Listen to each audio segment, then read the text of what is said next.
They're perfectly mentally healthy. Of course, this situation could never arise because nobody who is perfectly mentally healthy would ever want an arm flesh appendage sewn onto their groin. No man who is perfectly mentally healthy would ever want his penis inverted. So I'm describing an impossible situation. But if there were that person and they for some bizarre reason wanted that done, and they knew there was no evidence and they knew that there was no proof whatsoever that it was going to make their life better. But they did and it for knew that it was kicks going and to, giggles. Yeah, if you wanted to destroy your health and you know what you're letting yourself in for, and crucially, it's going to get a bit turfy on you now, but if you're a man and you're going to have your penis inverted, you must know that that doesn't make you a woman and therefore give you access to women's spaces. If you genuinely believed you had the truth, like legit believed it, then isn't part and parcel of that a willingness to converse? Yeah, I see. You know, there is that. The fact that they won't engage with us at all is an indication that perhaps somewhere deep down they know they've got this wrong. And I do think about that because, you know, the power of self-justification. When you take one step down, you've got the pyramid and one person goes one way and one person goes the other way with a very difficult ethical decision. And so they chose to go down the gender-affirming care, body modification route. And every step down that pyramid, they self-justified. The first child they sterilized. This was the right thing to do because this is a transgender person. 100 kids later, they're basically living in a fortress of their own making with the self-justification is so powerful that they're not letting the truth in. I think that's where they are.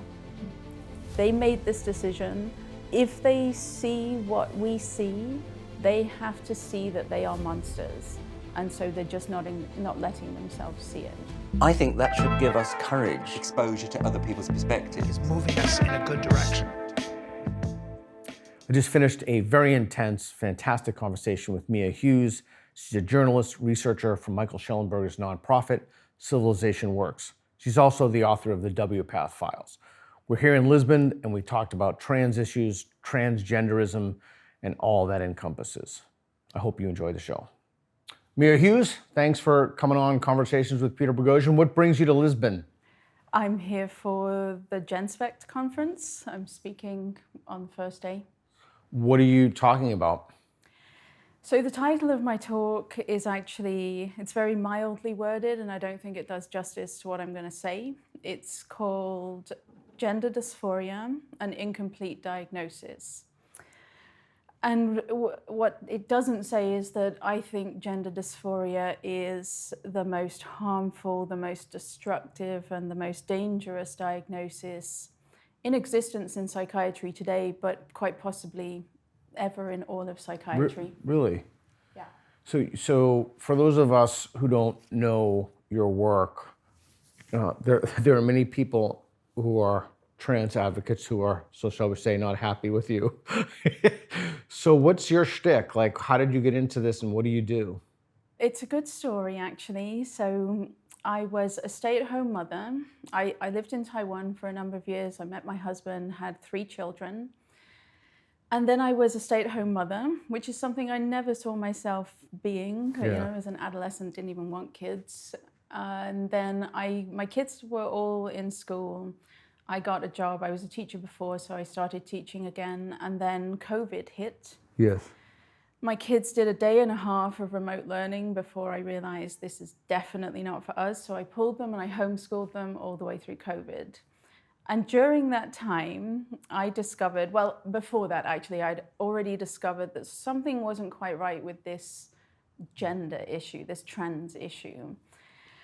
And I'd been digging around in it, doing the research, and I just started tweeting. When I first started tweeting, I had like 4 followers. 3 of them were probably bots. And I started tweeting about gender. My account grew really, really quickly. This was in the pre-Elon days, so I got suspended and kept rebuilding. And eventually I started writing because I needed to make sense of it. You know, I'm seeing like all of a sudden people believe that men can become women. Heterosexual men can be lesbians, and if lesbians say no to them, then lesbians are bigots. Lesbians are transphobic for saying no to these heterosexual men who think they're women and think they're lesbians. And this was all mad. And then what's happening to children and adolescents in gender clinics? They're chopping healthy body parts off adolescents. They're sterilizing them. All this stuff didn't make any sense to me. So I turned to history as a way to make sense of the present moment, just for my own interest, reading about past psychiatric epidemics, past social contagions, medical scandals, and I started writing threads about what I'd read just to help other people understand, because it was helping me understand. My account grew really quickly then, and then one day I wrote a thread about, there's a paraphilia called apotemnophilia, and this is where people want healthy limbs chopped off, normally one leg, sometimes two legs, maybe an arm. Yeah.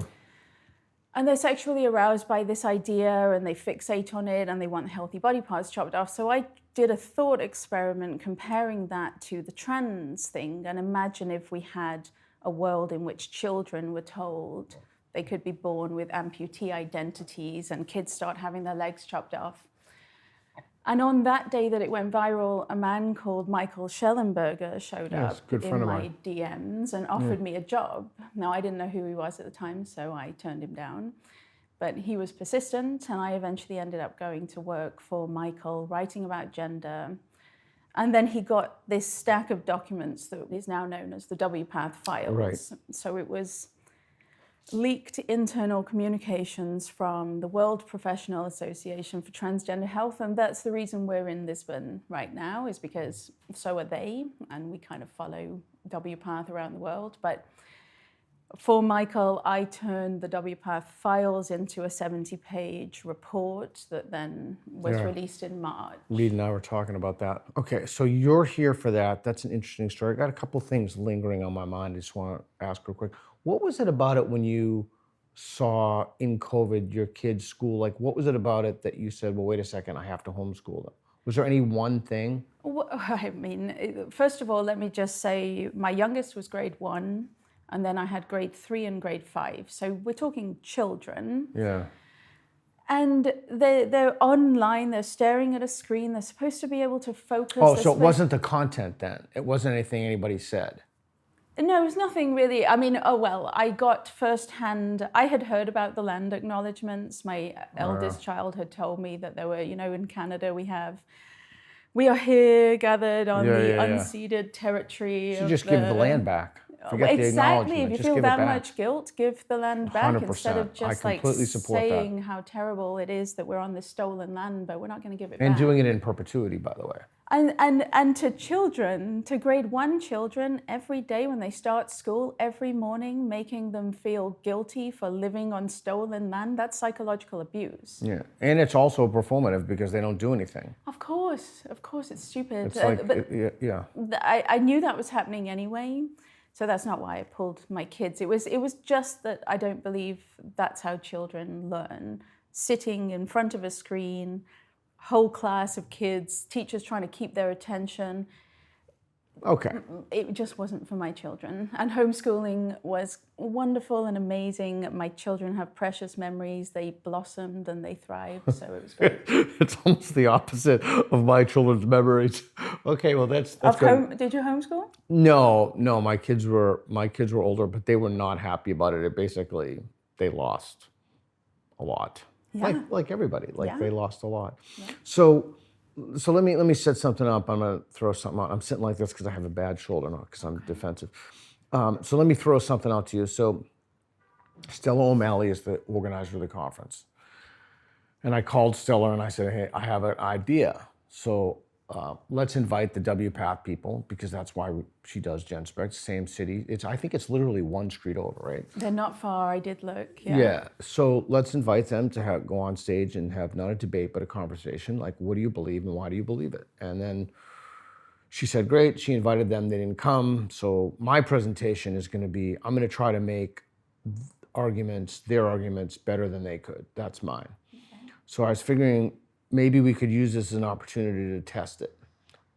To be clear, I don't believe any of this stuff. That's not going to prevent people from chopping it out and saying that I believe this. Of course. So you tell me what you think the major claims are, and then I'll try to defend those. Is that cool if we do this? I know you're super jet lagged. I am very jet lagged, but sure, we can try. Okay, why don't we just go, like, just give me a claim that they believe.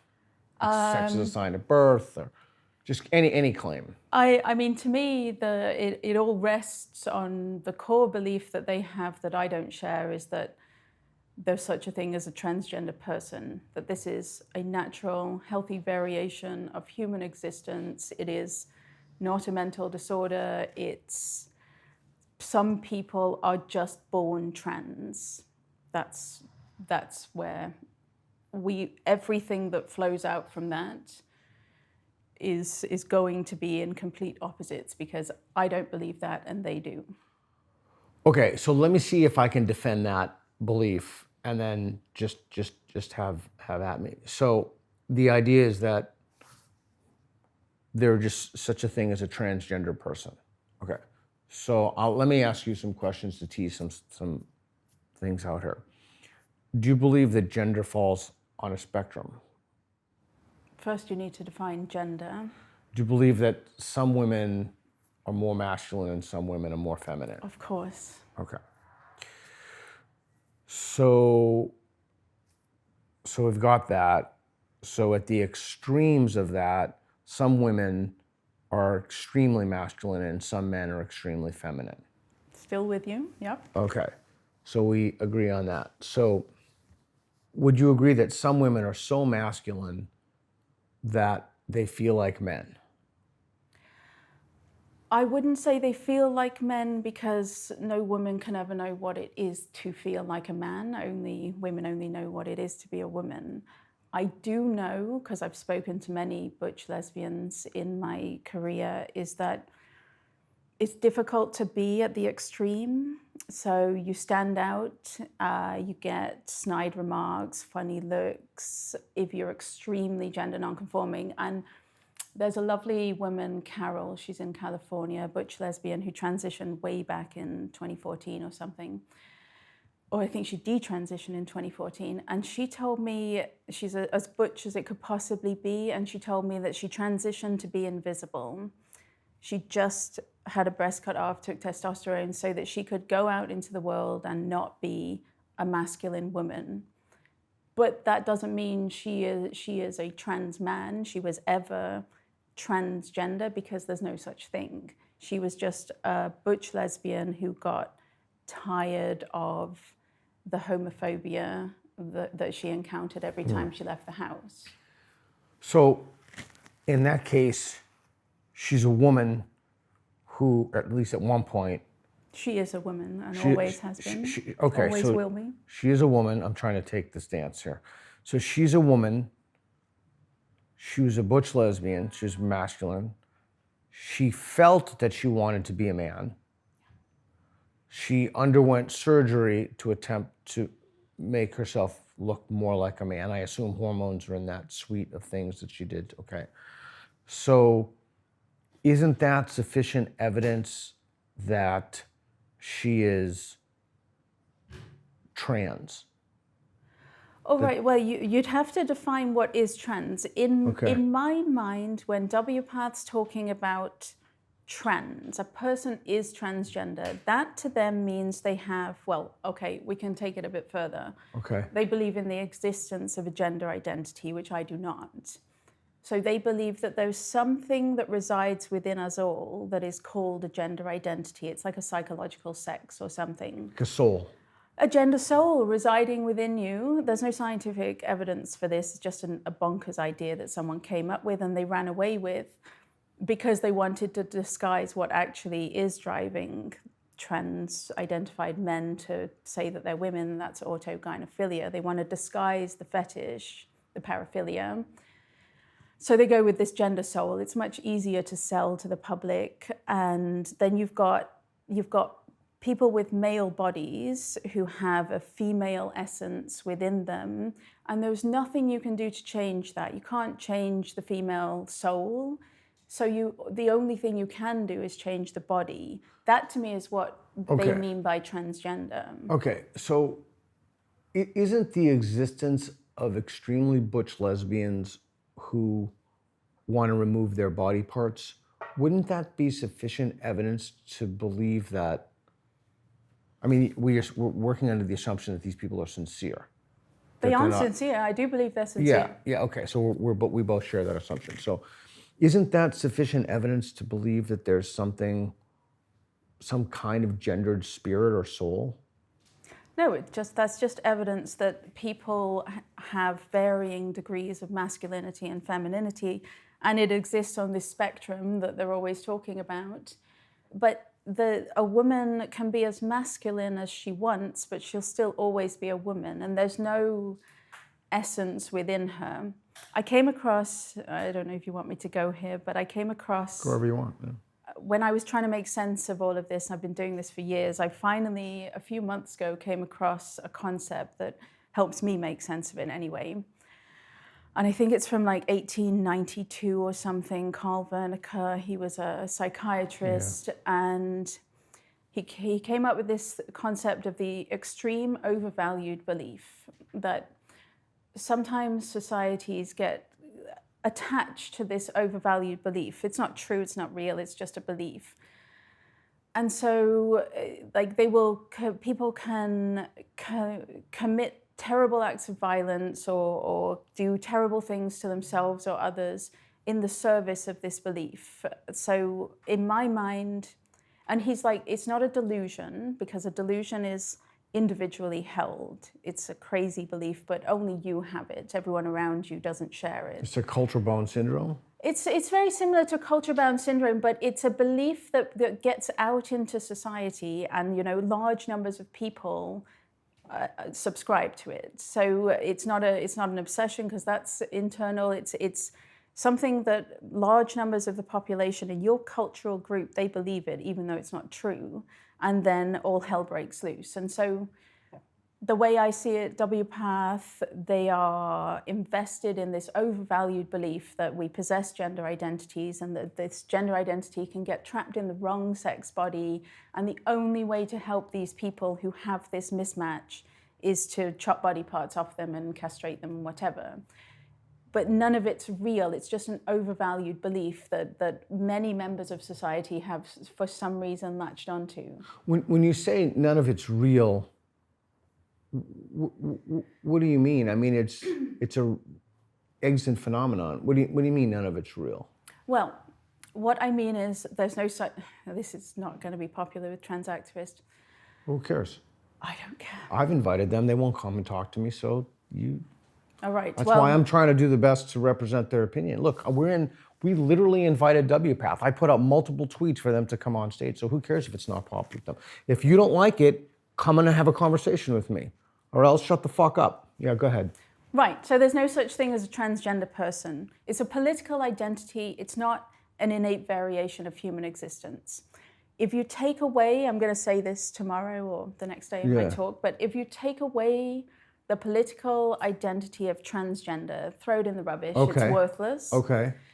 Then you have to look at the people who have adopted this political identity.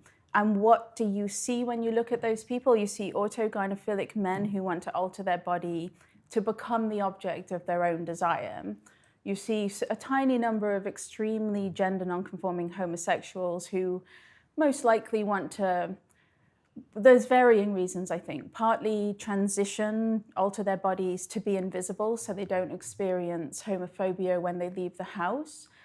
Another angle of it is for gay men, I'm told, gay men aren't typically very attracted to the very effeminate gay man. Which makes sense. They're not. They're not typically. And that makes sense. If you're attracted to men, you probably would be attracted to the more masculine man.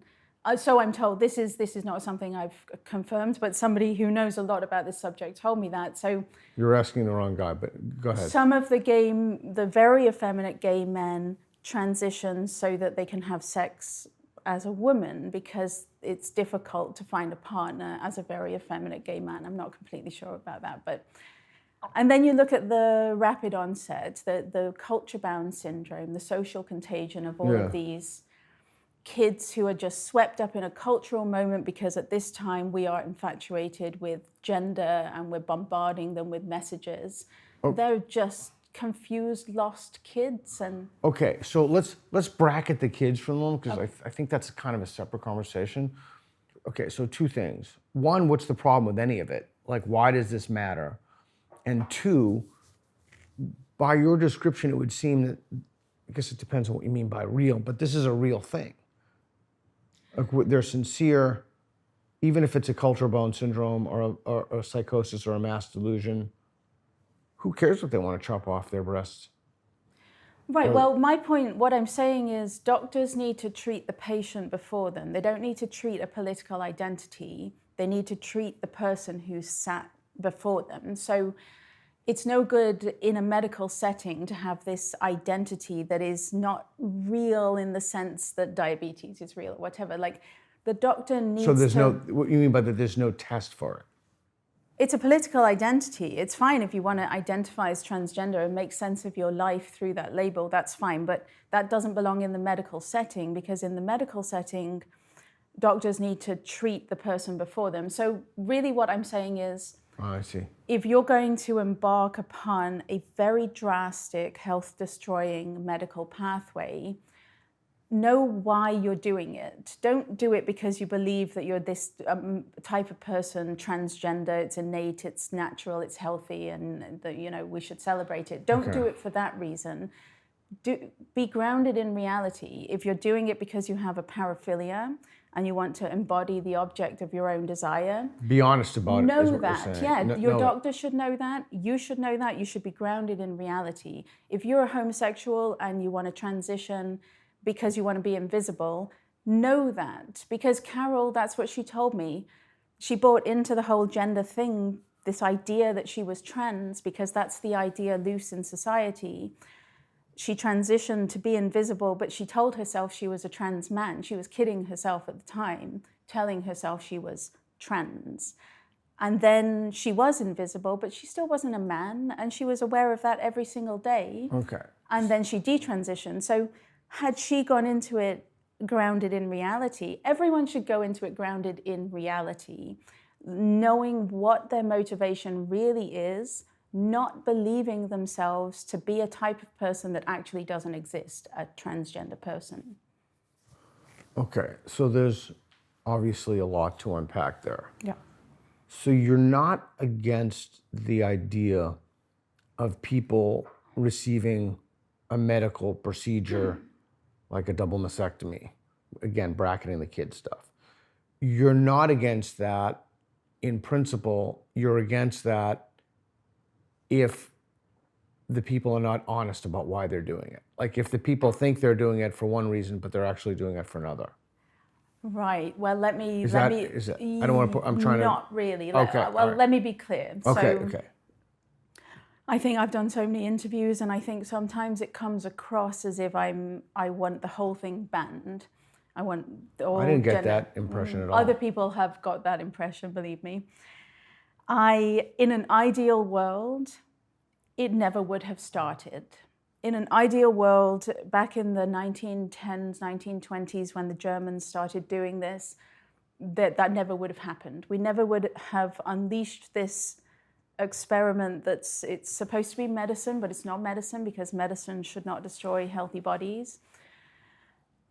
The whole thing has been misguided from the start, but we have it. You can't put the toothpaste back in the tube. It's out, and we have to deal with it. And as long as the medical treatment exists, desperate people will seek it. They will seek it as the resolution to all that troubles them. What's the problem with that? I mean, people get plastic surgery, people get breast surgery, reduction, enlargement, people get plastic surgery on their faces. You see, I don't think it's the same thing at all, because plastic surgery just enhances what you already have and doesn't come with any promise of it shouldn't come with any promise of a miracle cure for all your psychiatric disorders. As far as I can tell, I did look that after breast augmentation or reduction for a woman, if all goes well, she should still be able to breastfeed. She still has her natural anatomic features, and she should therefore still be able to breastfeed should that come up later. a double mastectomy for no health reasons whatsoever, you're not breastfeeding, it's gone, taken away from you. You can't compare vaginoplasty, the inversion of the penis, to a nose job. It's just not the same thing. And the men who embark on this penile inversion set their hopes on it, and I think have very unrealistic expectations that this is going to turn them into a woman. That I've seen these inverted penises, I've seen surgeons call them fully functional vaginas. Now, fully functional means can be penetrated to these people. Like, no man is pushing a 9-pound baby through his inverted penis and then it all goes back into place. Fully functional, you can see how they look at what they think about women if they think can be penetrated is fully functional. So they're giving these men, they're selling them false promises, false hopes. These men go into it with unrealistic expectations. Expectations that I'm trying to keep it together here. So I'm probably going on tangents because I'm jet lagged. Expectations that if the physical is transformed, that they'll have that experience, or that people will perceive them as such. Yeah, I think both. You see, they think that they'll. I'm going to use the case of Jennings. I feel bad doing so because it's a real human being, but I watched I Am Jazz, the reality TV show. It starts when Jazz is on puberty blockers, and he's sweet and he's bubbly and there's light in his eyes and there's hope. And then he takes estrogen and all of his friends are dating. How old? I think it starts when he's about 13 or 14. I was trying to bracket the kid stuff, but okay, let's do that. Okay, we're there now. Kid stuff, yeah. So then he starts estrogen, and his friends are all dating. He's not feeling the pubertal hormonal surges and having these passionate crushes that define adolescence for most people. Not just adolescents, but yeah. Right, he has none of that, you can tell, but he feels he should be dating because his friends all have crushes. Right. But he can't date because he's the girl with a penis. So his life is on hold until he can get the surgery, which occurs, I think, when he's 17. So he's really looking forward to it. Big party. They have a penis cake and everything the night before. It's absolutely horrifying. I'm going to get Reed a penis cake for his birthday. Yeah, keep going. And then he has the surgery. Marcy Bowers, who is the president of WPATH, Marcy's probably in Lisbon right now. Marcy is the surgeon who does it. It's botched, and I don't know that it's necessarily Marcy's fault because Jazz was on puberty blockers, so it's like he never developed, his penis didn't develop, and they use the penile tissue to line the cavity that they call a vagina. He didn't have enough, so Bowers had to take a section of his thigh skin and a section of his peritoneum lining, and in it, they film it, it's on television, you can watch it. Bowers is in the operating room, sewing these bits of tissue together, and says it's like a patchwork quilt. It's basically a patchwork quilt of Jazz's tissue. They line the new vagina. A couple of days later, it bursts open. It's a medical emergency. He goes back in. He has the whole thing redone. And it's not quite, well, it's obviously not what he was expecting. It obviously hasn't turned him into a girl. He then has to dilate. I don't know if people understand what dilation really is, but no, not it's really. like it's almost like a dildo or something. You have to put it into the wound starting days after. This is major surgery. You have to put it in for up to 2.5 hours a day, like 4 or 5 times in the period when you've just undergone major surgery. You have to keep dilating so the wound doesn't close up. When I say it's not medicine, I think you can understand now what I mean when this is not medicine, this is an abomination. So Jazz, all of this is happening, the complications, the dilation, and you see the light go out of his eyes in the series that come afterwards. The light's just gone because he pinned all his hopes on vaginoplasty to turn him in. He wouldn't be the girl with the penis anymore. He'd be a real girl. And there's even this horrifying moment now I'm remembering. So he dates, and it's reality TV, so you can't tell I can't imagine why this would be scripted. I don't know why they would have done it if it were scripted, but he's dating this kid, and he tells the boy how his surgery was done. And the poor kid just like physically recoils at the horror of what is down there, the description of it.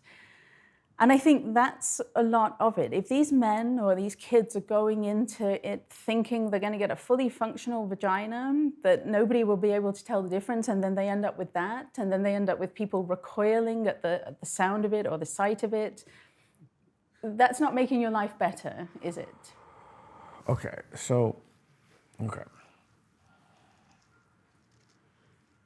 I have to have a moment after that. Okay, so wow, that was really quite something. Okay, so you're okay. Sorry. It's probably harder for a man to hear. I can talk about it because I don't have that anatomy, but it horrifies me. And really, when I say it's not medicine, that's not what medicine does. Medicine improves your health or alleviates your suffering or whatever.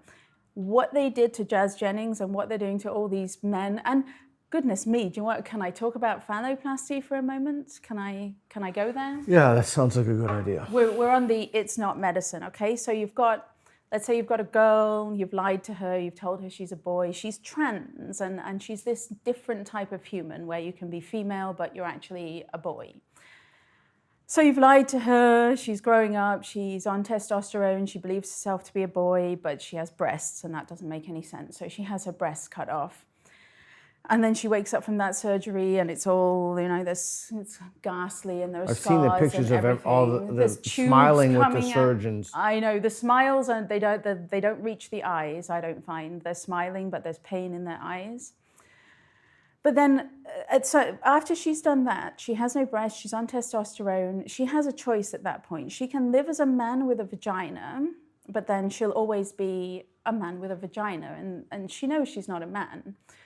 Or if she still feels dysphoric, she still doesn't feel like a man, she can opt for phalloplasty, which is the greatest crime medicine has ever committed. This is when they'll take the skin of her forearm, they strip her forearm, they take the tissue, they fashion it into something like an appendage, like a sausage-like shape, stretch out her urethra, and then sew this onto her groin, and they call it medicine. It's a ghoulish horror show, and how on earth is that going to make her mental health any better? The complication rate is through the roof, it's astronomical.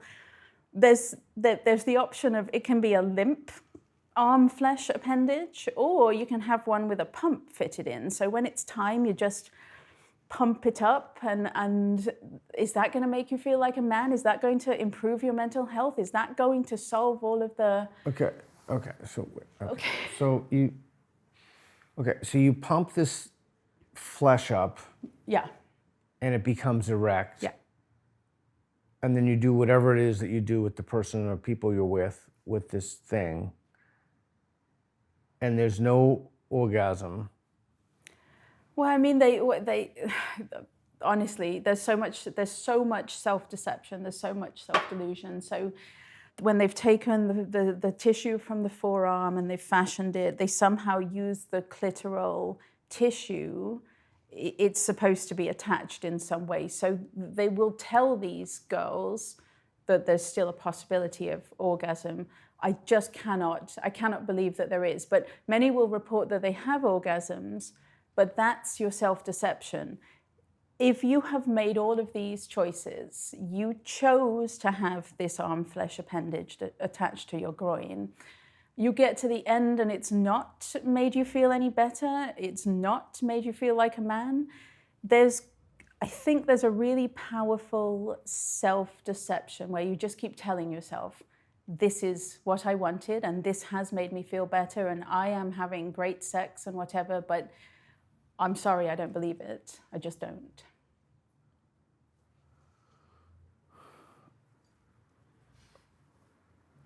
Okay.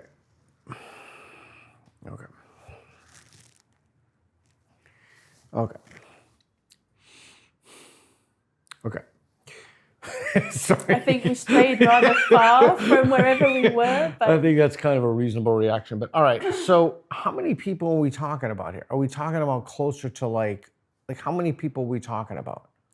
well, for phalloplasty, I'm not actually sure. Not many end up going down the phalloplasty road.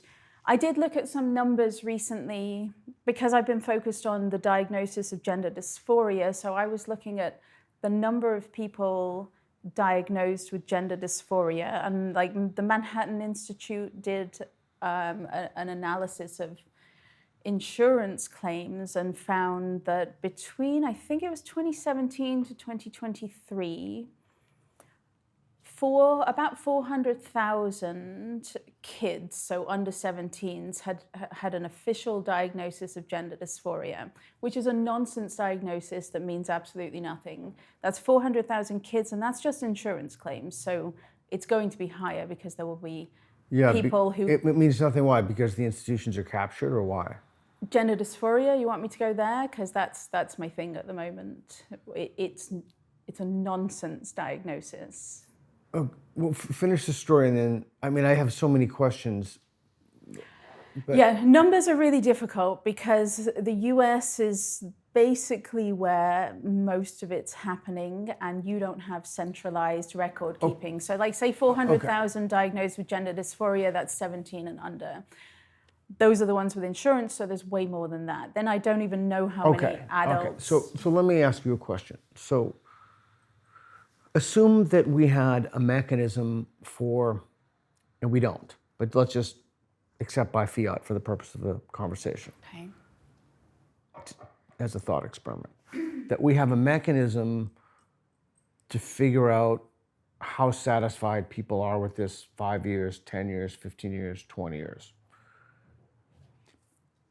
Could it be that I'm just looking at this, I'm trying to think of a nice way to say it, but like I'm sick to my stomach now, that's repulsive to me. But it could be that it's only repulsive to me because I don't buy into it in the first place. So if I bought into it in the first place, I'd be like, oh, that's awesome. That's fantastic. That sounds wonderful. The pump, great. I mean, it could be, it's kind of like a moral system, right? That you know, you look at another moral system and you say, my God, it's terrible. But they look at your moral system and think the same thing because you don't buy into each other's moral systems. Okay, let's say there's an empirical way to test this. We look at self-reports of people, 5 years, 10 years, 15 years. And we find that like the vast majority, like virtually 100% of these people are like, this is great, glad I did it. Would you change your mind about whether or not this was a good thing? I've often thought, what would it take for me to change my mind? And you're almost there. You're in the right show then. Yeah, go ahead. Well, I mean, you're almost there. What it would take to change my mind is not that, though, because we have that. We have these crazy studies about regret that say 1% or less regret. We have that. For phalloplasty, we followed people for years. Only 1% or less regret when they did a systematic review of all the studies of the regret rates. It's the most appalling study, I think, in existence in gender medicine. What was the N on that? Do you remember? How many people were in that? Oh, you know, it was only a few hundred. It wasn't a massive number. 1%, that's nothing. Right. So self-report would never convince me because of the self-deception that I was just talking about. We know this, when you put a lot into any decision, if you make a decision and then it's arduous or it's difficult or whatever, you put a lot into it, you are invested in it being the right decision, and you're going to convince yourself psychologically that it was the right decision. That's actually a really interesting philosophical question. Can you deceive yourself into your own happiness? Because if you can deceive yourself into your own happiness, in other words, you can't be wrong about the fact that you're happy. And if you arrive there through self-deception, again, I'm not saying, I'm just throwing it out, but then that still wouldn't be a reason to be against it. I don't think it's true happiness, though. I think it's, if you've got to work at it and continue to deceive yourself endlessly, it's a fragile state of happiness. It's probably not going to last because at some point the self-deception will collapse, I think. I don't think you can deceive yourself into genuine happiness. I think you can... I think people do it in marriages all the time. Do they though, really? Or do they just muddle along and tell themselves that they're happy when they know truly that they're not? Yeah, maybe there's a differentiation between true happiness, which has an immediacy and is easier.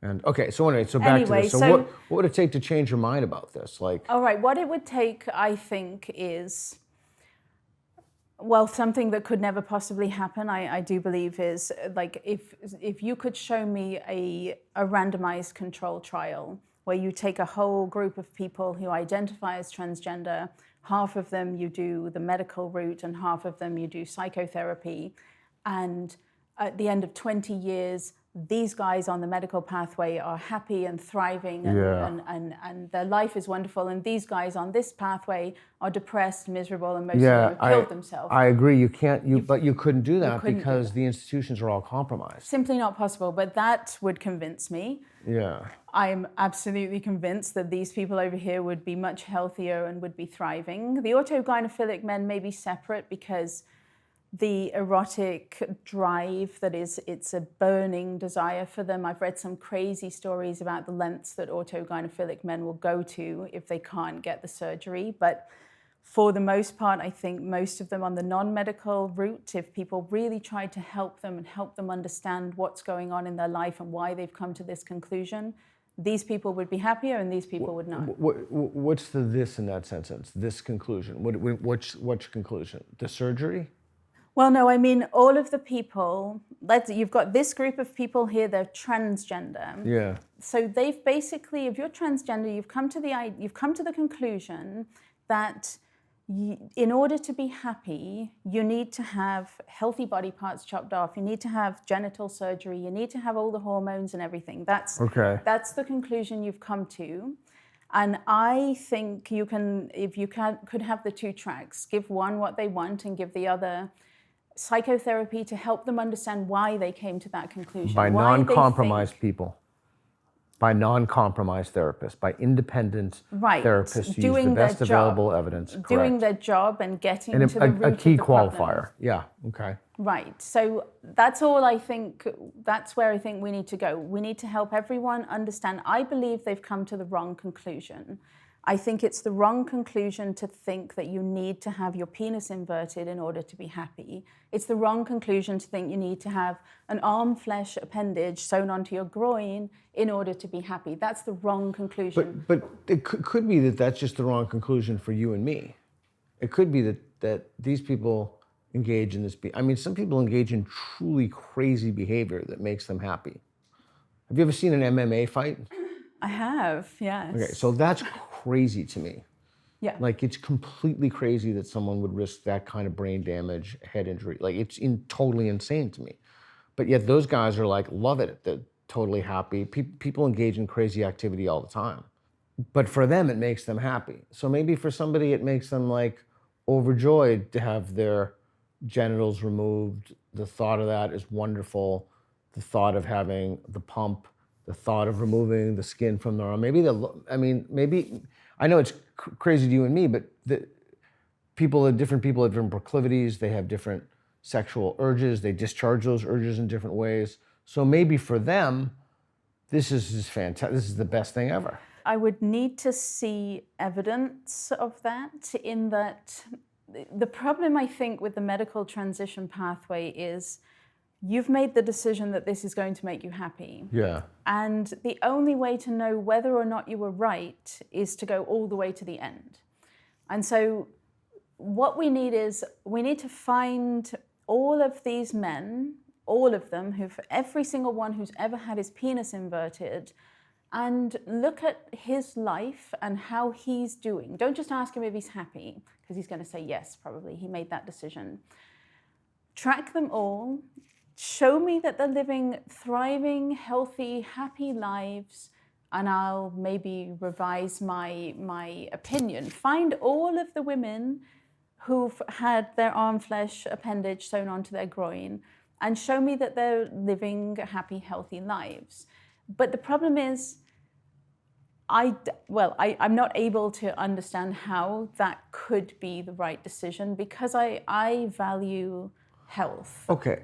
So I want to linger on this because this is so important. So And I think that this is, I'm trying to put my mind in their mindset. Isn't the problem with what you just explicated that you're looking at this in terms of facts and evidence? Why would you want to do that? Why not just look at it in terms of gender ideology? I think... Like, you have your facts and evidence, and I have my gender ideology. You have your reality tunnel. That's just the way you view the world, through facts and evidence. And I choose not to view the world like that. You have your facts and evidence are a narrative. Gender ideology is a narrative. My narrative is just as good as your narrative.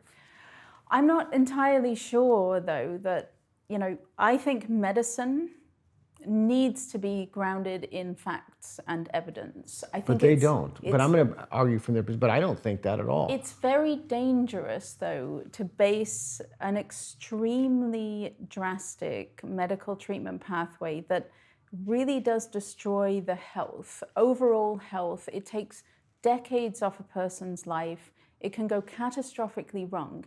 It's really dangerous to base that on some nonsense ideology that has no grounding in reality whatsoever. You see, the amazing thing about WPATH is they're always saying that gender-affirming care is evidence-based. They're always saying it's science-based, it's evidence-based, and it's completely not true. So if these people, these young, vulnerable people who are very confused, or their parents, because there's children too, they show up at the gender clinic and the doctor says to them, okay, this treatment protocol is not based in evidence. It's not science-based, it's not evidence-based, it's not based in fact. It's all based on an ideological belief system, and we have no evidence to suggest that then you'd be okay with it. And then if all of these people said, oh, okay, sure, sign me up, let's do it, then they're making an informed decision to go along this bonkers medical pathway. Okay, so I understand. I understand. I respect that. So, not to be too meta here, but isn't a problem with that, like, that you think it's a bad thing to be contradictory? Like, what if I don't think it's a bad thing to claim one thing and then believe another? Like, like if WPATH claims that there's evidence for this and there's no evidence, that would only be a problem if you thought that lying was bad. Okay, I think lying is bad. I think lying is bad. But you only think lying is bad because you think it's bad. I think. Well, I mean, there's varying degrees of. There are lies that can be good. If you, I don't know, if your friend has a haircut that makes her look ridiculous and you tell her you love it, that's a lie, and it's a good thing because you're going to be kind and you don't want her to feel terrible about herself. So not all lying is bad, but lying when we are talking an international medical treatment and the people embarking upon it are some of the most vulnerable people in society, or their children and their parents are consenting for them. If you're lying and saying it's evidence-based, all of the people who are making a so-called informed decision based upon your lies are therefore not making an informed decision. That's not informed consent. And they're doing something to their body that cannot be undone. But that assumes informed consent is good. In medicine, informed consent is essential. You need to know what you are consenting to. You need to know what it's going to do for you. You need to know what the outcome is likely to be. You need to know how much evidence there is for whatever treatment you are consenting to. It's vitally important because we have so many detransitioners, and I know we don't have the numbers, but they're everywhere and they're increasing in number every day. And if you look at them, they can't get back what was taken from them. It's simply gone. You can't uninvert a penis and give a man his sexual function back. You can't put you can do breast implants, but she's not going to be able to breastfeed. Okay. People need to understand what they're consenting to, and they need to understand that there is no evidence for it. There's no evidence underpinning it. Well, there you go again with evidence. Evidence matters. In medicine, Well, it to matters. who? Not to me. To the people who are making a decision and they are being told it's evidence-based. You know, it's one thing if I were to consent to, I don't know, a nose job or something, and I'm told the facts about what it can and cannot do. But if I consent to a nose job because I'm told that it's going to turn me into a supermodel and my life is going to be magical and wonderful, we're not going to go into it with realistic expectations. Okay, so I don't think that they would make this argument because they're biology denialists, but some might. I haven't seen it, but I'm going to throw it out because I'm just thinking about it, or it came up. What do you make of the claim of some kind of social Darwinism? Not the social Darwinism. What do you make of the claim of, well, they got this done and they were ignorant enough to get it done, so we just removed them from the gene pool. So we're just removing people from the gene pool who shouldn't be in the gene pool at all. Oh my goodness. Yeah, I've never heard WPATH say that. I've never heard a trans activist But say maybe that. it could just be a hidden belief. I mean, that's the problem. What happens when people won't talk to you? You have to make guesses and inferences about what they believe. So you're saying it's some sort of eugenics program? Well, what would the if I made the argument, and to be clear, I am not saying I believe this. You need to make that really clear. To be clear, but what if a number of these people actually believe that this is good because you take out gullible people out of the gene pool because they can't reproduce, right? Once you undergo these procedures. So what would your argument against that be? We're just a way to take ignorant, gullible people out of the gene pool. Well, as I'm not a supporter of any eugenics program or anything, obviously that would be appalling and despicable. And I don't believe... No, to you. Of course, because these are not... There's nothing particularly gullible about these kids or about these young people. They really? I think anybody who gets their genitals cut off, that's another level of... No, I think I think it's really bad luck. The way I look at it, certainly for the adolescents, but even for the adults, probably excluding the autogynephilic men, but I might even include them, I'm not sure. The way I see it is life is difficult and there are times when it's challenging and you are at a low point and you are vulnerable. And in all generations before this one, you just muddled through and you waited until life got better, and then life did get better and you got on with things, and you have the rest of your life ahead of you. But there's people alive at this time who are unhappy and they're in a vulnerable place.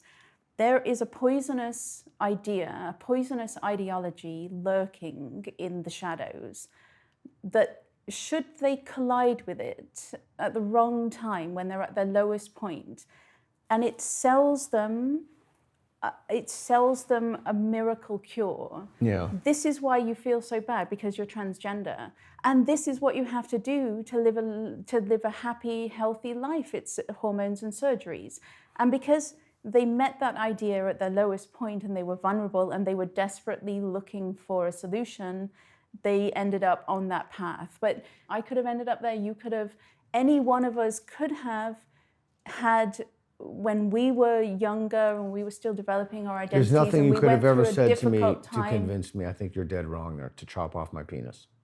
But you're not understanding the power of this idea, though. What I'm saying, this overvalued idea that is loose in society at the moment, is very, very powerful because it's pushed on us from every angle. It's pushed in schools, it's pushed in media, it's celebrities are pushing it, politicians, it's written into law. So it's not real at all. There's no such thing as a transgender person, but it's an idea that is real, and it's being... Young people are being bombarded with it while they're in a stage of identity development. And then if they hit a really low point and they're vulnerable and they meet this idea, it can send them off on the wrong track. So maybe not you, okay, maybe nothing could have convinced you, but I know that I could have, at many a low point in my adolescence, met an idea like this and latched onto it because I wanted a cure, I wanted a fix, I wanted something to explain why I felt bad and to make my life better. So there's nothing really unique about these people that they need to be taken out of the gene pool and that we will be stronger without them. What needs to be taken out of society is the overvalued belief in the existence of a transgender person. That's what needs to be got rid of, and then we'll all be better off. What would you make, and I've not heard this explicit, but I think an inference that one could make from listening to a few of these claims is that there's only so much happiness in the universe. There's just an aggregate amount of happiness in the universe. And if we increase the amount of misery for some people, there's a homeostasis, then the rest of the people, the aggregate happiness for those people will increase. So it's actually a good thing that we abuse these people, because the rest of us, like you and me, are likely to be more happy because of it. What would you make of that argument? That doesn't, maybe I'm too jet lagged to comprehend that, but that doesn't make any sense to me. It's because it's insane. I don't know if I can even, why would there be only so much happiness? That's because it's totally crazy. Right. No, there isn't. There's no argument there. It's completely ridiculous. Right. Okay. But I'm really trying to think like, okay, and again, I invited them to a conversation. And so, and Colin Wright has sent me some of their works, and I've read through their works, and I've seen this, but you never really know ultimately if they mean what they say they mean. Like, because they don't buy into this, like they don't buy into the law, Aristotle's law of non-contradiction. Like, you never really know if they believe what they claim. So you have to, I think a reasonable person would make inferences based upon some of these things. And I think that it's difficult to know how accurate the inferences are for a number of reasons. Okay, so let's dial it back. What do you make of another argument that I've not heard them make explicitly, but what do you make of the argument that this will help advance the study of medicine, because not only the study of medicine, but it will also increase financial profits for hospitals, because we'll create lifelong medical patients. So therefore, these procedures are good things. I mean, I've definitely heard on my side of Eitan the debate. Haim, we interviewed him. That's one of the things. He's lovely. Yeah, they were making mad money. So what do you make about that claim, that this is good for business? Well, I mean, it's certainly good for business. Oh. But I do not believe that's the driving force of this. The driving force of this is ideology. These are true believers in... But if it's good for business, why don't we just do it? I mean, we're a capitalist society. If these people want this, we can generate a lot of business in hospitals, and we'll create lifelong medical patients. Right, but I would hope that we have some sort of moral and ethical compass as a society, that we're not just going to throw vulnerable people into this horrendous... Well, who else are we going to throw if not vulnerable people? We can't throw non-vulnerable people. Not a non-vulnerable person won't do it. I'm arguing for not throwing anyone in there. I think there are better ways to make money than arm flesh appendages that turn women into lifelong medical patients. That is a big earner for a hospital, a phalloplasty, because it comes with so many complications, and then more complications the better, though. Well, if you're looking at it from making money, but yeah, that's not their motivation. We're a capitalist society. What's wrong with that? These people undergo this. They make the voluntary decision to do it. No one's forcing them to do this. They have to sign waivers. What's the problem? Right. In the WPATH Files, that report that I wrote, there's a part in there about Marcy Bowers, who is the president of WPATH. Mm-hmm. He says something like, people have to own and take active responsibility for their decisions, sure, especially if it's an irreversible medical decision or something like that. He's talking about detransitioners and how it's their fault. And again, it's not their fault. If they were lied to, first of all, if they were seduced by a poisonous ideology at their lowest point, and then they were lied to every step along the way about what this medical treatment would do for them, when they get to the complication stage and their life is a wreck and their life is destroyed, it's actually not their fault. It's the fault of every single person who lied to them. It's the fault of the person holding the scalpel, the syringe, whatever, and everyone who told them that this was evidence-based and would make their life better. There you go again, though, with the evidence. I know, I'm a stickler for medicine being grounded in evidence. Or if it's not grounded in evidence, make sure you're clear about that. Yes, you can have an arm flesh appendage, but we have no evidence that it's going to improve your life or... And then if someone wants to do it in spite of the fact that there's no evidence... And they have no underlying psychological conditions, so they're not in a fragile state of mental health. If they're perfectly mentally healthy, of course, this situation could never arise because nobody who is perfectly mentally healthy would ever want an arm flesh appendage sewn onto their groin. No man who is perfectly mentally healthy would ever want his penis inverted. So I'm describing an impossible situation. But if there were that person and they for some bizarre reason wanted that done, and they knew there was no evidence and they knew that there was no proof whatsoever that it was going to make their life better, but they did it for knew that it was kicks going and to, giggles. Yeah, if you wanted to destroy your health and you know what you're letting yourself in for, and crucially, it's going to get a bit turfy on you now, but if you're a man and you're going to have your penis inverted, you must know that that doesn't make you a woman and therefore give you access to women's spaces. Oh, that's a separate conversation. That's a separate conversation, but if you know all of these things and you still make that decision, then Bowers has got a point. You will have to own and take active responsibility. But if you've been lied to all the way and you're mentally ill in a very fragile state, no, it's not your fault. It is the fault of WPATH and every gender-affirming clinician and every coward in society who let it happen, who goes along with trans women or women, who goes along with this lie because they're too afraid to say anything and they're too afraid to stand up for the truth. Speaking of cowards, what about the claim that people who detransition are cowards? Okay, why would they be cowards? Isn't it the opposite? Because they made the decision and now they're betraying their, other trans people. Now they're giving the far right, the alt-right, the Nazis reason to be against, so. They wouldn't call them cowards. Wouldn't they think of them more as traitors? Traitors. Okay, all right, that's fine. I'll revise that. What about the traitors who detransition? Yeah, well, it's a cult. You see, that you can see with this language that we're using, you can tell that it's a cult because the detransitioners are the ones who dare to leave. And in any cult, the person who leaves becomes the enemy that must be destroyed and vilified at all costs because they threaten the cult.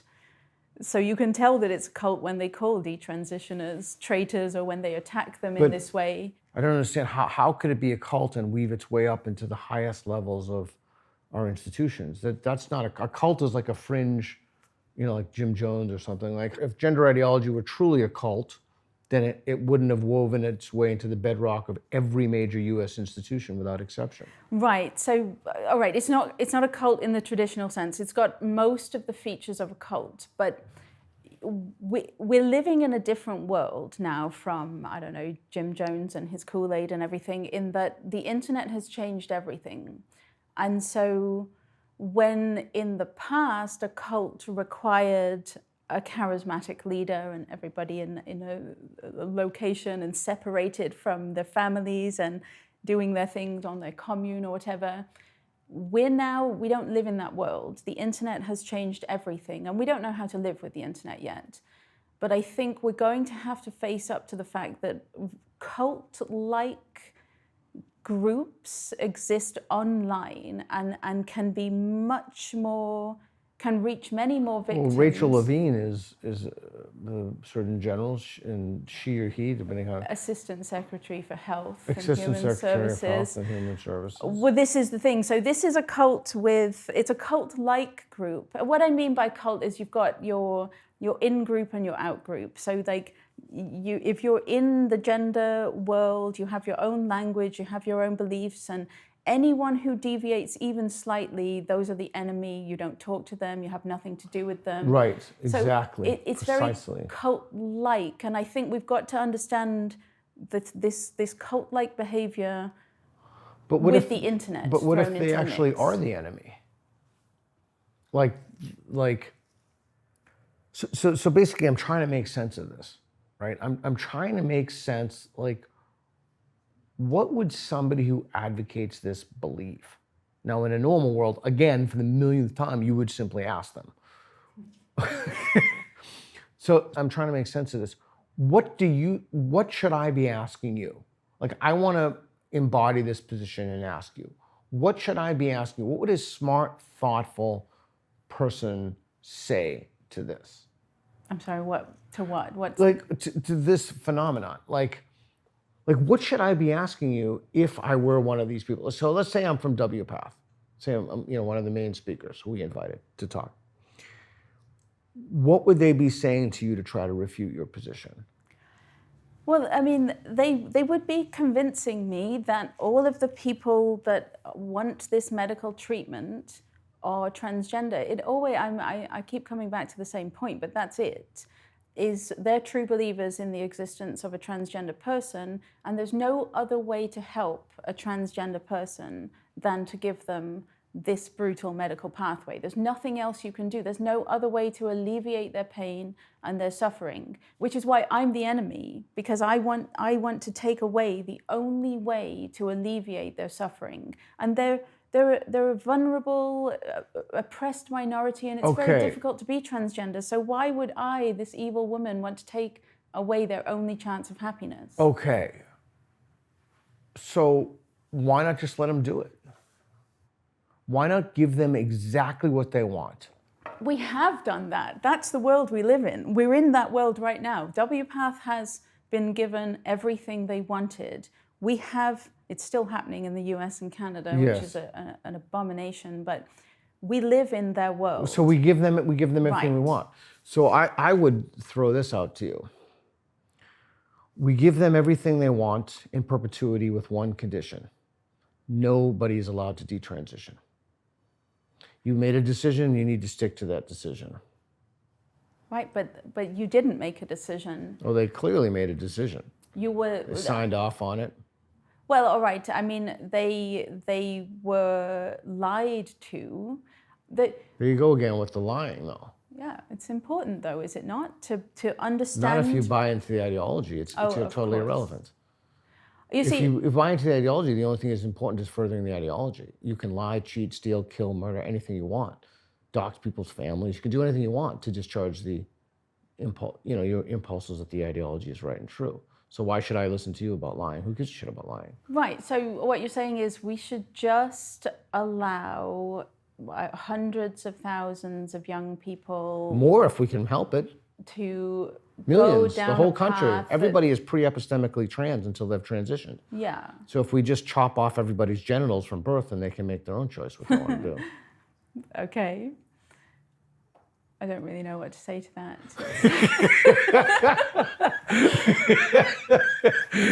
I don't support that idea. I would like that on the record.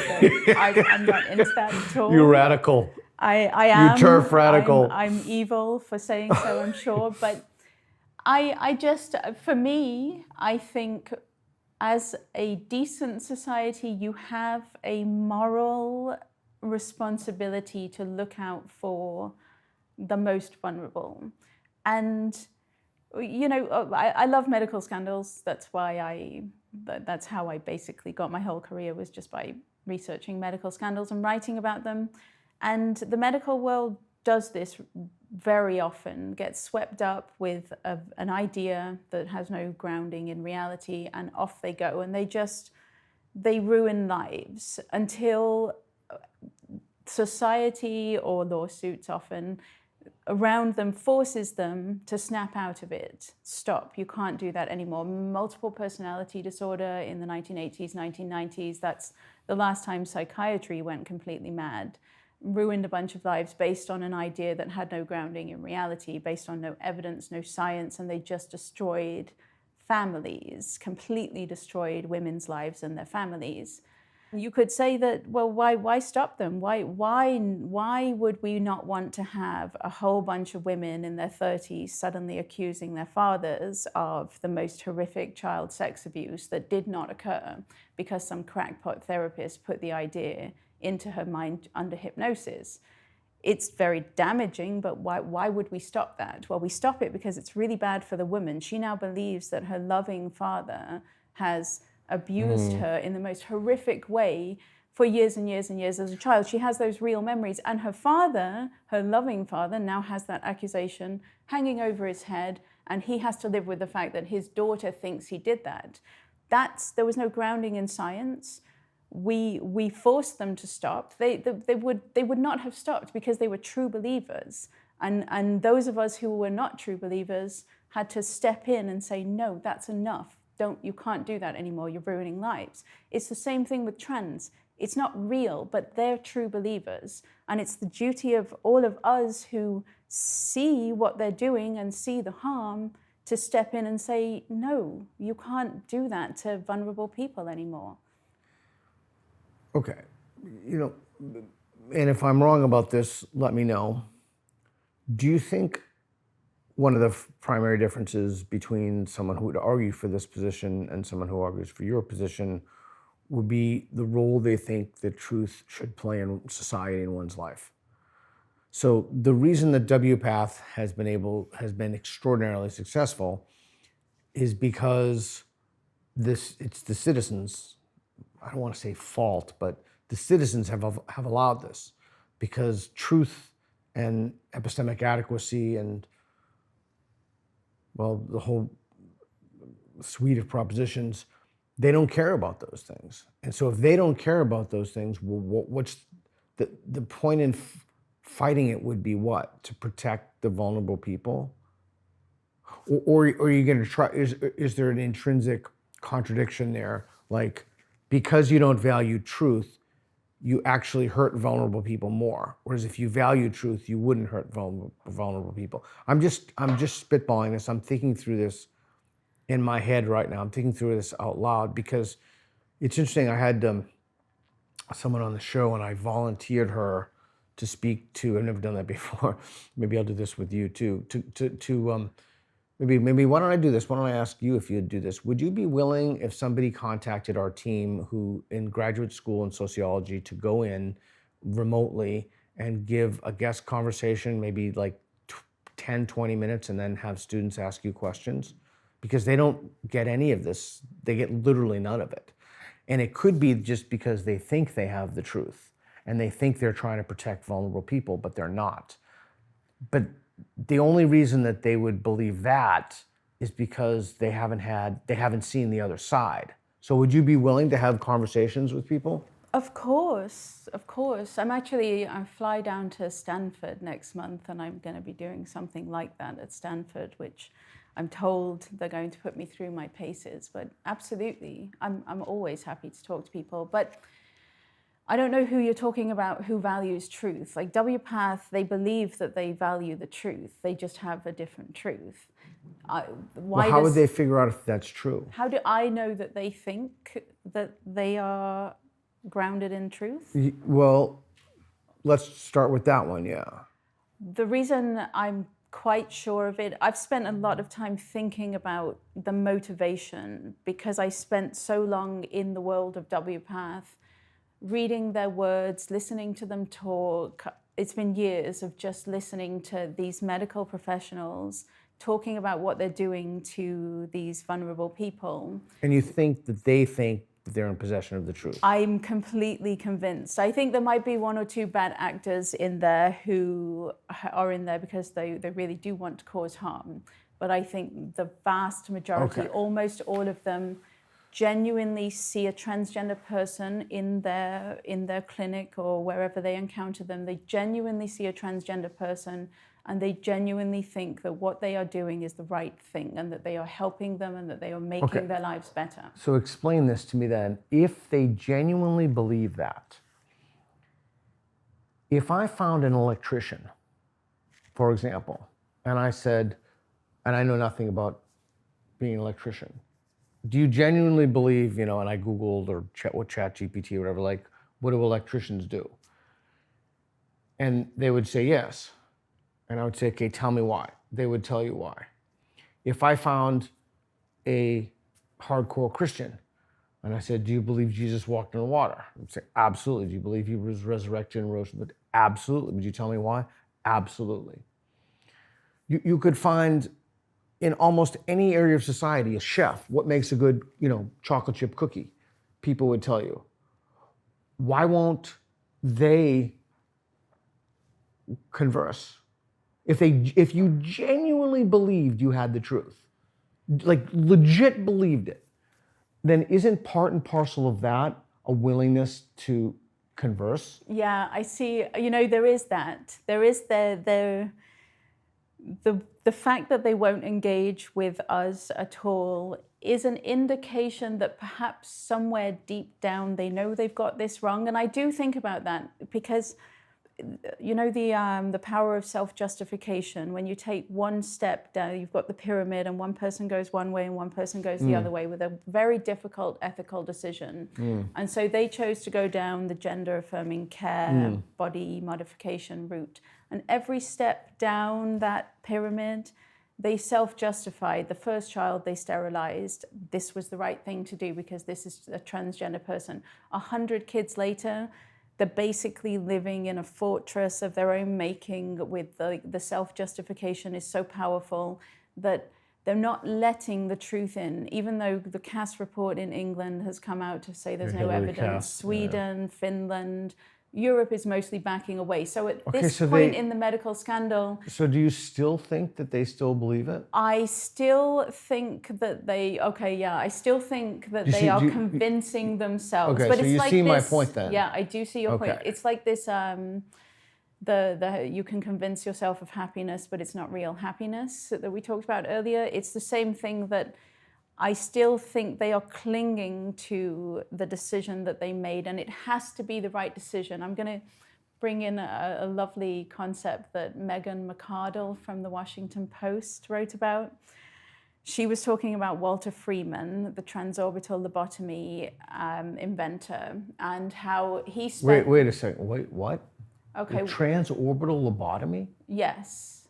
It's the prefrontal lobotomy. It's through the eye socket. You know Walter Freeman, he basically invented sticking ice picks, hammering ice picks through the eye sockets into the brain and then just wiggling them around to separate the prefrontal cortex from the rest of the brain. And that was a remedy for mental illness in the 1950s. And he would, I was not familiar with that, no. Okay, well then let me just explain. So that's a good explanation, yeah. So what's the trans thing then? Sorry to cut you off. We're just running. I want to make sure we get on time there. Well, there were different names for it. There's prefrontal, transorbital. It's just the sticking ice picks in. But Walter Freeman spent the last decade of his life driving around the US, tracking down all the patients that he had performed this lobotomy on, searching for proof that it was a gift to humanity, that it was a gift to medicine, that it was the right thing to do. Even though it had fallen out of favor, people viewed it with horror, he still could not see the harm that he'd done. Even though he drove around visiting his victims, coming face to face with what he'd done, he was still convinced that his procedure was a good thing. And Megan McArdle calls this the Oedipus trap. And it's where you've made a mistake so terrible that better to gouge out your own eyes than look upon it. And so he couldn't let himself see the harm, because if he let himself see the harm, he had to let himself see that he was a monster and that he was going down in history as a total, he'd committed a horrific crime. I think we've got an Oedipus trap going on right now. WPATH members, in the same way that Freeman, he really did. He drove all over the US meeting the lobotomy victims and couldn't see the harm. I think that's where they are. They made this decision. If they see what we see, they have to see that they are monsters.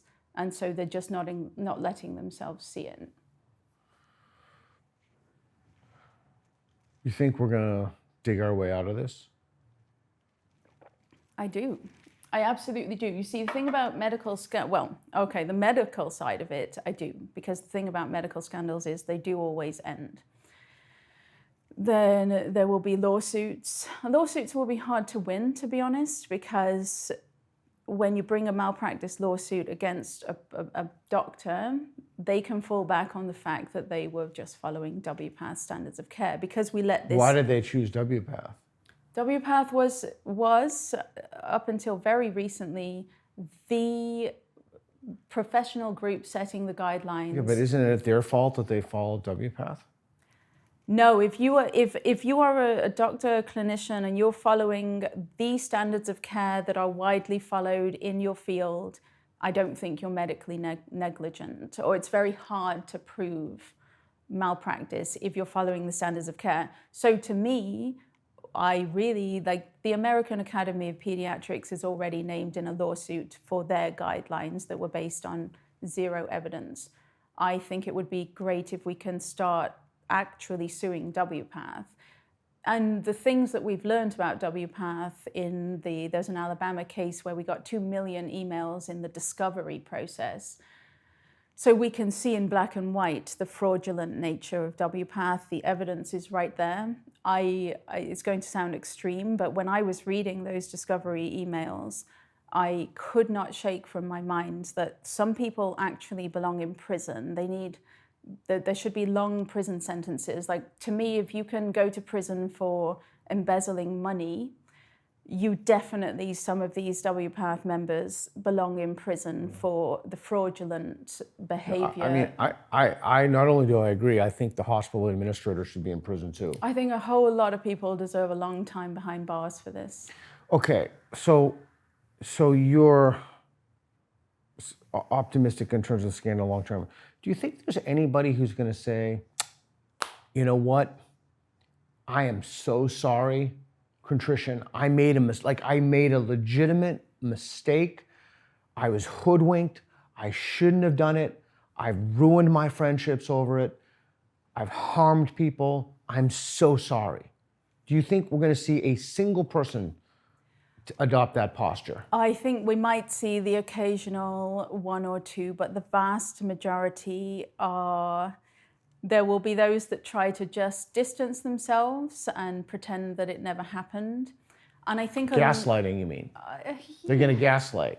I never believed it. I never believed it. I think so. I do. I've already noticed we never really meant trans women are women, that kind of thing. Right. It's like, of course not. You said it didn't. every day for 8 years, but you never really meant it. They never really meant it. They didn't really mean any of it, really. Defund the police, abolish the prisons, believe all women. We didn't really mean it. Yeah. But I think, even though we called you a Nazi and doxed your family and did all this crazy shit to you, made your life hell, reported you. Because you said it wasn't swatted true, you. but we didn't really mean it. We didn't really believe that. We were just kind of, just for shits and giggles. We're just fucking with you. We didn't really mean it. Right. We just made everybody's life miserable. We just irreparably damned, but we didn't really mean it. Come on. Right. Lighten up. Lighten up there. Chill out. I think a lot of WPATH members will not be that, though. I think they will actually, to their dying day, believe that they were right and that transphobia is what brought them down. Because as I mentioned, the multiple personality disorder epidemic, that was insane. It was completely insane, and there were $1 million lawsuits and everything. And the man who the largest payout was over $10 million. Bennett Braun was the leader of the MPD epidemic, and he was sued for over $10 million. And over a decade later, in a letter in response to an article, he still blamed the woman whose life he ruined. He did not. He died recently, and he never saw what he did. Okay, I'm going to push back on that. Okay. One thing I have heard over and over again, both in my personal life and that's gained considerable traction more broadly, is we are on the right side of history. But more specifically, you, with me being in that group, are on the wrong side of history. So if they believe that, And if they believe that the tide is turning against them, then they must believe that in the longer arc of history they were correct. And it's just right now, as you said, transphobia, the society is just overrun with homophobes, transphobes, xenophobes. That would have to be the thinking. If you genuinely believe that the other people are on the wrong side of history and you're on the right side of history and things start to go against you, you have to believe this is a bump brought out by insert the blank, like transphobia. I do very much think that the majority of people in WPATH will cling to that. Therefore, they'll never have to face up to what they've done. So it's perfect. It is absolves perfect, them isn't it? of guilt. Yeah. It's perfect. Okay, so 2 more questions. You're optimistic about the future. I am, and I'm not someone known for my optimism, but I am. Because? On the medical side or the wider side? On the trans issue, the wider side. I am, because it's galvanized normal people who would never have been involved, myself included, never would have been involved in activism, wouldn't consider themselves feminists or anything. It's so mad. What they pushed for was so completely insane that it has forced normal people to take note, care, and do something about it. And so I think while we're only at the beginning and it's going to be very messy and very ugly, I do think, and we have the truth on our side, and I know we've debated what's true and what's not, but we're grounded in reality, and it's very easy to defend reality because it's clear and you can describe it, whereas the other side has absurd, incoherent gibberish as their arguments, and it's very difficult to defend that. That's why WPATH won't meet with you, because they've got, how can they defend their nonsense? Yeah, which leads me to believe they don't really think they have the truth. Right. Well, I mean, I think they will not talk to me. They won't talk to anyone because we're evil transphobes. But they should totally talk to me because I'm not a biologist. I mean, I'm like easy pickings. But anyway, I'm easy pickings in terms of like, I don't have the medical or biological knowledge to push back on this.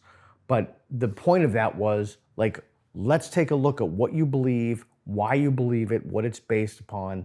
Let's make it clear. And if you know something that these folks in Genspect don't know, tell them what it is so they'll know it too. So then, we can all be on the same side here. Assuming the assumption is, and I was only being partially facetious in some of those things, that assuming that we actually do want to help people. Like if they want to help people and we want to help people, then we should be able to have a conversation about what's the best way to help people. I think that is not a radical proposal.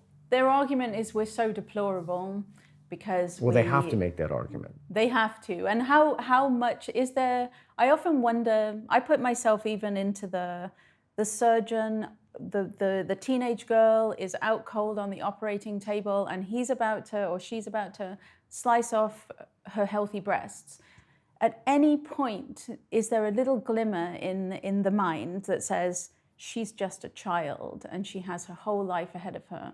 What am I doing? I always wonder, is there anything like that ever in their minds? And I have yet to, I can't. Yeah, well, there's another option that we may not have considered is that they could all be psychopaths.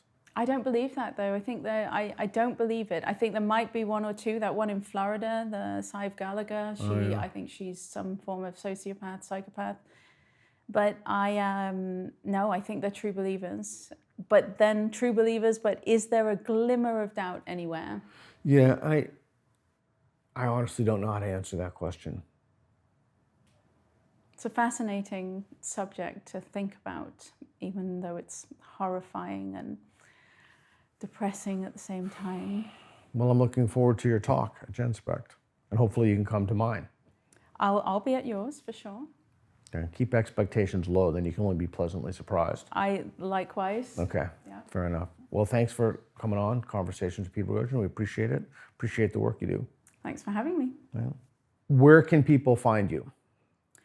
On Twitter, which I still call Twitter, sorry. It's okay, I do too. Okay, good. @_Crimea_River. Mia is spelled M-I-A. I have no other social media, but I work for Michael Shellenberger's nonprofit Civilization Works, used to be Environmental Progress.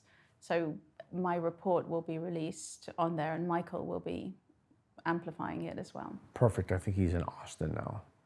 Oh, right. Okay. Perfect. All right. Thank you. Thanks for watching. Be sure to subscribe and hit the notification bell. This falls under the umbrella of my nonprofit, National Progress Alliance. Your generous donations keep us going and help fuel content like this. We truly appreciate your support. Thanks again, and we'll see you in the next one.